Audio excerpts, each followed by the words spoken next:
Yeah, for those who don't know me, which is everyone in this room, I'm a singer, songwriter, rock and roll man from Suffolk in the UK, Bungay originally, and then Halesworth, and then Arizona, and then back to Significant Halesworth. change. Yeah, so yeah, I've been around. What took you from Bungay to Arizona? Well, my mum married a GI when I was 13. My dad died when I was 9, and then eventually my mum met this guy, when he was stationed at Bentwaters, just up the road from where we're sitting. And then he got stationed to Luke Air Force Base in Arizona, which is about 20 miles out of Phoenix. So ended up doing my high school over there. And that's when I first I wouldn't say when I first got into music, but it was the first time someone said, "You can sing, can't you?" My mum got friendly with this lady from North Carolina. And she was very religious, and then all of a sudden, so was my mum out of nowhere. So she made us join this, we used to have to go to church, on the base. And she got us involved in this Protestant Christian youth group thing, which was awesome. And it was great. We went to, we had trips out at weekends. We were up in Flagstaff and Prescott and Grand Canyon and all this stuff, it was unbelievable. Anyway, they used to, a couple of guys used to bring in guitars and used to sing all this kind of gospel kind of stuff, upbeat stuff, Yeah. But there's this one song that I really liked, but that was dragging a bit, I was kind of stuck in molasses, and I go, whoa. And I was, 14, 15 at the time. Yeah. I said, "Can't you sing it like this?" And I sort of start singing and snap my fingers and just give it a bit more, welly, Yeah. And they said, yeah, and they've sort of done it, and then that just took off, and that was great. And they said, yeah, that's really, and I was like, bloody hell. Yeah, I was surprised myself. So was that like the initial discovery of rock and roll, do you think? Yeah, kind of. I used to watch Elvis in the movies. They used to play Elvis movies on the TV on a Saturday morning when I was a kid, And there was something there that was being built inside me, sort of thing, looking back. And I was at primary school then in Bungay, and there's this really crap film, I think it's Harum Scarum, with Elvis, when he fights this leopard, doing all this, and this obviously stuffed leopard just goes flying to the ground. But when I was a kid, I thought it was pretty cool, and then he started singing some songs after that. But, and like the next day I went to school, and we used to have these boots called Chelsea boots when I was a kid at school, and they're just like a black shoe, but halfway up your ankle, and you'd have a zip up the side called Chelsea boots. Don't know why. Sound very cool. Don't know why it is, but I had these cords trousers, and I tucked them in, and they were quite baggy, and I tucked them in at the top of my Chelsea boots, and I was telling everybody I was Kirky from Turkey, because that's where Elvis was in this movie, when I went to school. So that was like the first sort of public impact of Elvis. Do you think you'd have been himself a turkey? Do you think you'd have been as interested in rock and roll if you hadn't moved to America? Do you think that was quite like a formative period? I think I would have been, because just before we went, Elvis died. All right. Which is a double. Before we were talking, I mentioned The Day the Music Died by Don McLean. Well, he wrote that. The first verse is all about the death of Buddy Holly. Yeah. And he goes, "Bad news on the doorstep. I couldn't take one more step." I didn't know that. That's like Johnny G was in the room. And so he was actually delivering the newspapers on that day when Buddy Holly died. Well, when Elvis died, that was me. That's what I was doing in Halesworth. I was putting the bad news on the doorstep. Couldn't take right. it. That is exactly what I was doing, but it was about Elvis. And I told him, so what are they making all that fuss about him for, And then Kurt Russell film came out where he's playing Elvis, and I watched that and I thought, bloody hell, this is actually good stuff. And then I saw it. We saw it again in the States, and I sat there with my little tape recorder and recording every song off it, And then I went on the base and bought some Elvis records, and then so I sort of got into it then. And eventually, my mum had made another friend in just outside of Phoenix, and she'd seen Elvis in concert in Phoenix, and she was a massive fan. She had this big old record collection, and she let me take my little old tape recorder with the big buttons on. You know, all this stuff. But back then, we just had these big clunky buttons, and you actually heard it go at the start of every recording. How things have improved. You know, like in these movies when the lights go on in the building, they go clunk, clunk, clunk. Yeah. That was like that, you know. Clunk. That's pretty rock and roll in itself. That's right, yeah. So yeah, I just sort of sat there recording all her records just on this mono mic, you know. Yeah. But that was my first Elvis collection. Amazing. And so that's how I sort of got into it. Is Elvis the ultimate rock and roll star? He is the king of rock and roll. The king of rock and roll. And you know, there's all this argument about, well, who's the first rock and roll record? Well, you know yourselves, music has evolved, doesn't it? There's no definite line as such. But what I was saying to you about last night kind of was a definite line. But really, you just go back to when the king of rock and roll made his first record. Because Bill Haley's a contender, you know. We call him, he's sort of known as the father of rock and roll, really, rather than the king of rock and roll. But then someone says, well, you know, I can't think of his name. What was his bloody name? He did Rock 88. Jackie Brenston, that's it. Okay. But that record was also recorded at Sun Studios in Memphis, where Elvis started. Where it all happened. Where Roy Orbison started out. Carl Perkins, Johnny Cash. Every time you sing Folsom Prison Blues, Sun Records, all in that little room. Incredible. You know, about the size of what you got here, but you know, taller. So all sort of originated from a very small space, really. Yeah. That's amazing. Yeah. Well, you know, Bill Haley wasn't from the South. Where was he from? Was he Pennsylvania originally? But recorded, I'm not sure about that, but he recorded, you know, his first records, Rock Around the Clock, you know, See You Later Alligator, in New York. Okay. At the Pythian Temple in New York. So, but a lot of it, comes from the southern states, you know. Okay, interesting. I mean, it is a predominantly American genre, isn't it? It could not have come out of England. Why so? Because of the influences that go into rock and roll, country music and, you know, the blues. And, you know, they had well, obviously we started the slave trade, didn't we? But we had, you know, the way things were in the States, and they were out in the fields and they were singing, you know, and all this sort of stuff. And also the racial tensions of that time kind of led, kind of helped with the popularity of it, really, because, you know, in the South, where you know, black people and white people were segregated, well, these rock and roll dancers, you know, suddenly the audiences were mingling, and that helped break down that tension, you know, and help, you know, things that we take for granted now, don't we? Definitely, you know? definitely. But so that's very instrumental. In that, you know. Let's go back to Elvis. So, okay, if I'm right, it's your favourite topic. It was the 71st anniversary of That's All Right, Mama. Yes, on the and you know a lot about that song. So tell us a bit about that song. Yeah, well, Sam Phillips, he started Sun Records in Memphis on I think it's January 3rd, I think. But if anyone wants to check that, I have to do it in the Spotlight Verify. False things on him. And he started Sun Records because of all the black blues guys in the area, you know, and he could see the talent there, you know, and people like B.B. King, you know, Howlin' Wolf, these legends that I was listening to, talking to Tim Ainsley, and you know, so he'll know all about that stuff. He's my local guitar hero, Tim. Oh, is he? He has been for years, He's great at guitar, isn't he? He's Very superb. good.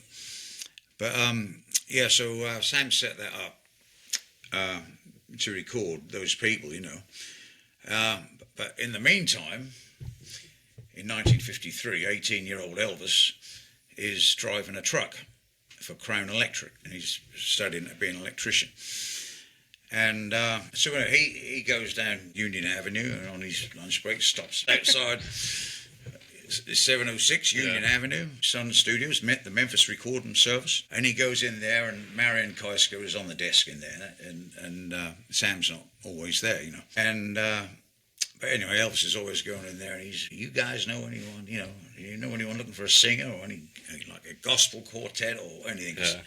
Because Elvis always wanted to be like he loved the bass voice, you know, in the gospel quartet. That's sort of what he wanted to be to start with, you know. And but she goes, no, we don't know anyone. And then one day he went and said he wanted to make a little acetate record for his mother's birthday, for a present for her. But you know, looking back on it, I think he just wanted to hear what he sounded like. You know, because that wasn't anywhere near her birthday, you know. And so he went in there and he sang My Happiness just on his acoustic guitar. So he cut that, and I think, what was the other one? That's When Your Heartache Begins, or something like that.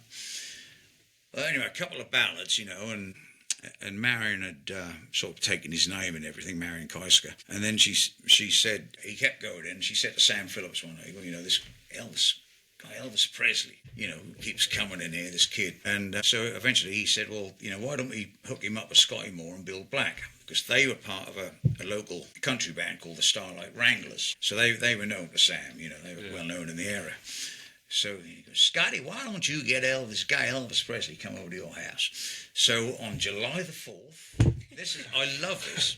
This is like written in the stars, huh?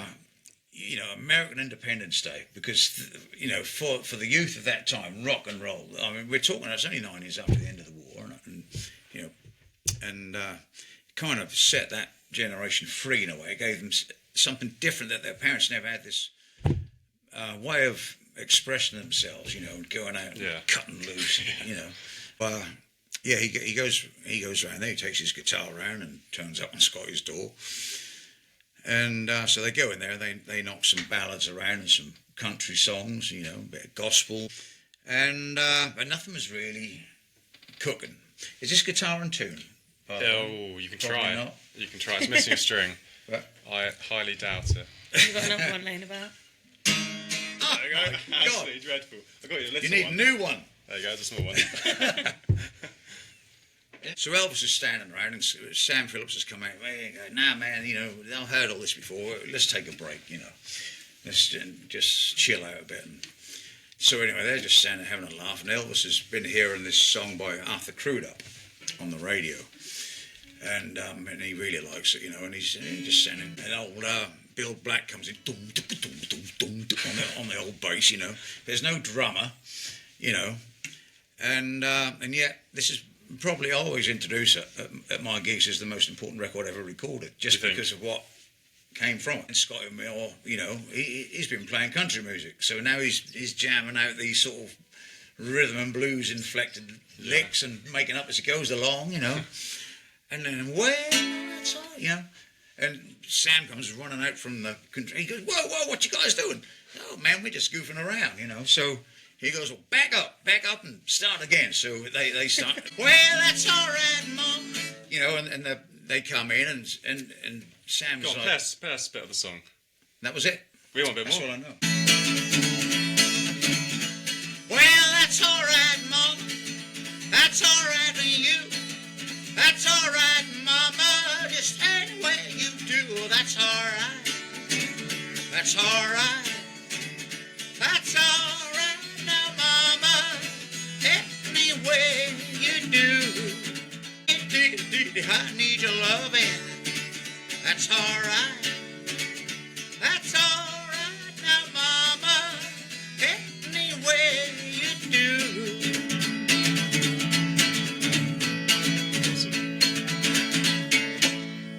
Amazing. Anyway, mess up the mic. have that back. Again, idea. 100 times better than that, obviously. And so Sam's like, bloody hell, you know, where did this come from? So he runs off a copy of the acetate, and he takes it to Dewey Phillips, right, which is no relation to Sam Phillips. It just so happens. I'm surprised it wasn't released on Phillips Records.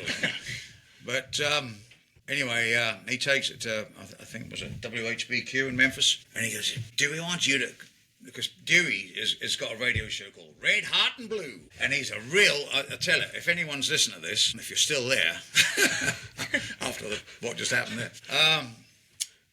check out on YouTube Dewey Phillips' Red, Hot and Blue radio show. And he wanted to play it, and he said to Sam, man, he goes, I couldn't sleep last night thinking about this record. He goes, that's got something. as you know, it was mixing country music and R&B, and which are usually like that one's there and one's there. Yeah. That's coming together on this record, and because yourself as a songwriter, you take things in, don't you? You're influenced, even sometimes if you know it or not. Yeah. You just absorb things, Yeah. and that goes into the blender of your soul, and that thing comes out through your guitar and the way you write and everything. And that's kind of what happened then, really. It was like, I mean, like say Scotty and Bill were in a country band, Elvis was into the blues and all that, and it all sort of came together. And the whole world changed. so, yeah, and he played it. Now, I was looking at this yesterday because I wanted to get it right, whether it was the 8th, but I had it in my head that I've read it somewhere, I think it was the 7th of June. He recorded on the 5th. If you give the 6th, Sam Mageddon to Dewey, the Dewey, be bloody hell, so 7th or 8th, he played it, and he played it loads of times because the phone lines lit up. Everyone's going, well, who was that? Who was that? And he keeps playing it and playing it.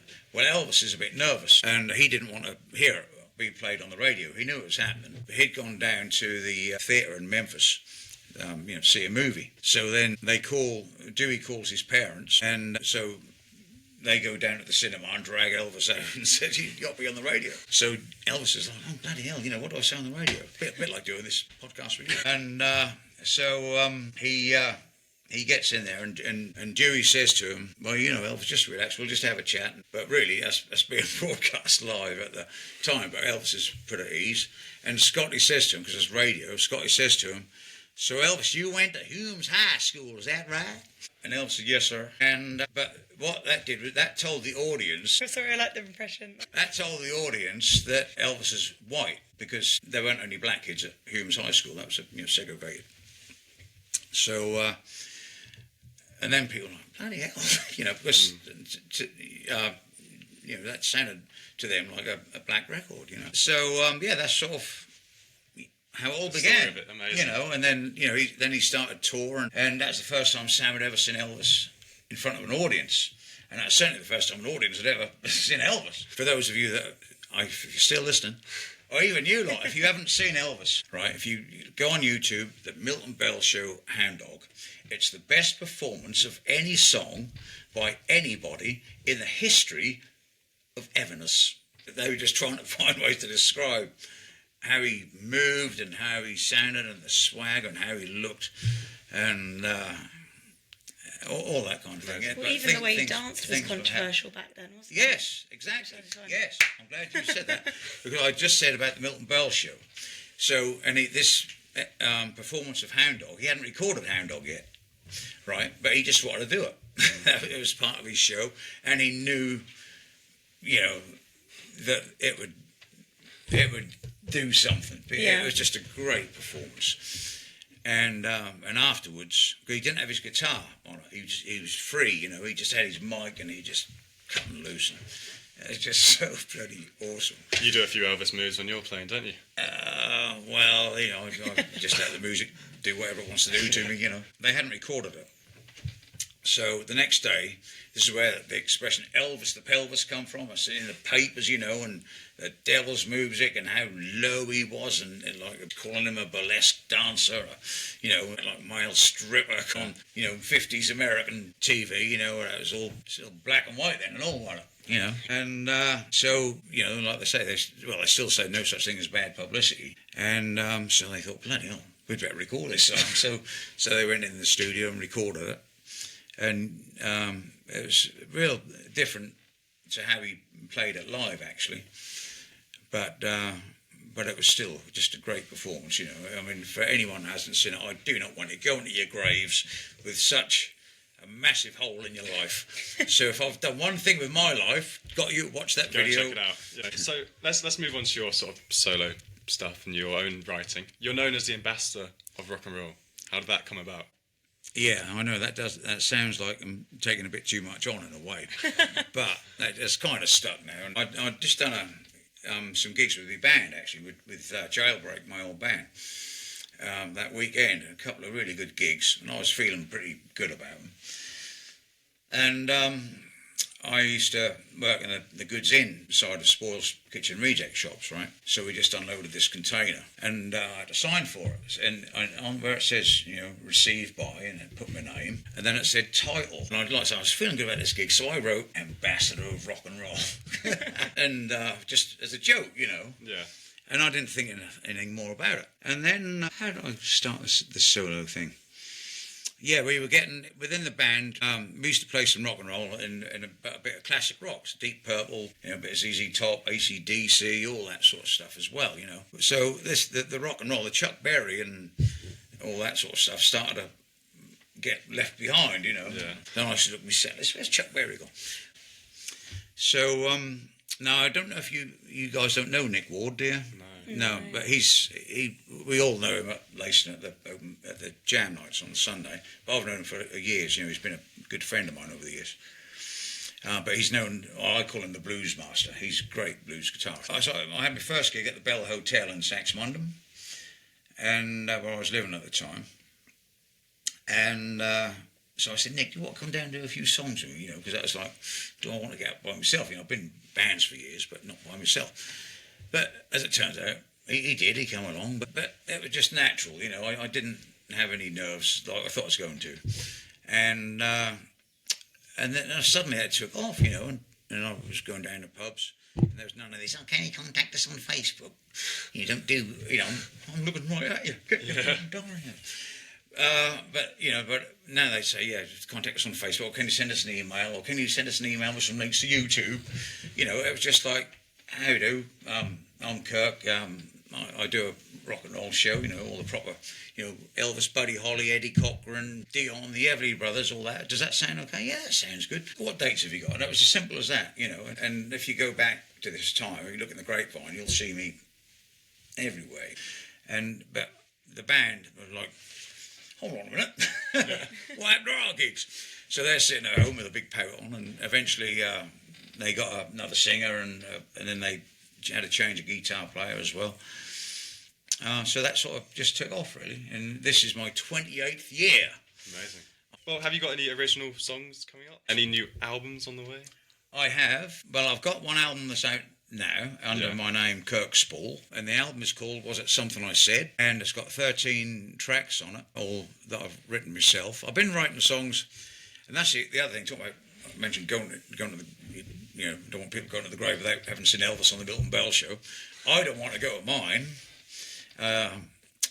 with people I'm sort of, I'm quite well known as being a rock and roll singer, which I appreciate and I love. And if anyone thinks I don't love rock and roll, they're talking about someone else, And but at the same time, I have my own thoughts and my own ideas about music, and I love words, and I've been writing songs off and on since I was 12 probably. But this album that I'm talking about, I don't know if you can remember when I was talking about that, Kirk Spall, Was It Something I Said? That is available on Spotify and all the your normal streaming platforms. But more importantly, did I bring it with me? I did not. I meant to. But more importantly, you can get it from me, or you can get it from www.kirk.spall.com. Something like that. I believe it is. But I prefer to get it from me. It's... I know people say they don't listen to CDs anymore. I know. If you buy an album and all you do is download it, what you got? Any of the bands back then, you'd get a 12-inch, a foot square. Well, not square because it was round, but the package was, and you'd open it up. Sometimes it'd be, it'd be even if it weren't a double album, it would still, you'd open up and you'd have all the artwork in there. You'd have all the lyrics, you'd find out who produced it, and all these names would stick in your head. And so, you sort of formed a relationship with the band because you knew who they were in a way. Yeah, you don't get that anymore. And anymore. all that's gone now, this downloading crap. So when I done my album, I spent as long doing the artwork as I did me and Steve Boyce recording it. So I wanted to give people that same experience, because, I I printed all the lyrics over the artwork, and I gave Steve credit for everything he did on it, producing it and playing all the instruments and all this. And so I think we've lost something just in that. Yeah. Well, let's just, for final question, can you just recommend, say, an album or two, or songs, or an artist they think people should listen to? Yep. Well, obviously, I'll recommend my album, and I've still got another album that I did with Steve Boyce, who sadly is no longer here, no longer with us. He produced my album, played everything on it, and he was great because he had such a wealth of ideas and experience, in music. He got quite far up the ladder and played with a lot of people. Very gifted musician, and we gelled well in the studio. He was. Like, if you imagine a paint box, say you're sitting outside of time itself, and you can look back over the decades and think, yeah, dip, dip, dip, have a little bit of that, thank you very much, a little bit of that, a little bit of brass section from soul, maybe we'll have some heavy metal drum, and we'd mix it all up, and that's how our album came to be, my first ever solo album. And I've got another one in the can, which we've got. But yes, you said, who would I recommend? Well, I think by now everybody knows who Elvis is. Buddy Holly, Eddie Cochran, I would recommend him as a singer and guitarist. But as far as new music goes, in case you think I'm, you had to dig me up for this interview from, chip me out of the amber, I'm so far back in time. But no, there is a guy who I discovered, an Israeli guy called Asaf Avidan. And he was on a German, well, he wasn't, his music was used on a German sci-fi program I was watching on Netflix called The Dark. And there's this song on there, and it's, oh, Ariadne, I am coming. And so I thought, bloody hell. And then a lyric popped out of it, and I thought, bloody hell, who wrote that? And so pause Netflix. And that remained paused, and then my telly went off through lack of activity, because now I'm on YouTube for the next hour, and I'm looking at this bloke. But it was the poetry that got me. And start with, well, and the voice as well, because there's a lot of emotion in it, and that just went with these fantastic lyrics. And there is a video on YouTube that's called The Lyric Video, so that's got all the lyrics on it. And there's stuff that'll just make you want to do better. Because it's inspirational. It really is good. And then you get his voice, which is without limits. And he's got all these little characteristics in his voice that you just, I don't know, like it's music within itself. And the Reckoning song is another good one. I mean, his story in itself is incredible, but we've only got one night to do, or half an hour to do this. So, so Asaf Avidan, that's Asaf Avidan. So you look him up, and I promise you. Well, thank you very much for talking to us. Thank you. Well, thanks for putting yourselves through it. It's been great. Thanks very much. Thanks for inviting me. No, I Let's really do another one. appreciate it. I feel like we could have. Bit more. Yeah, we definitely can do another one.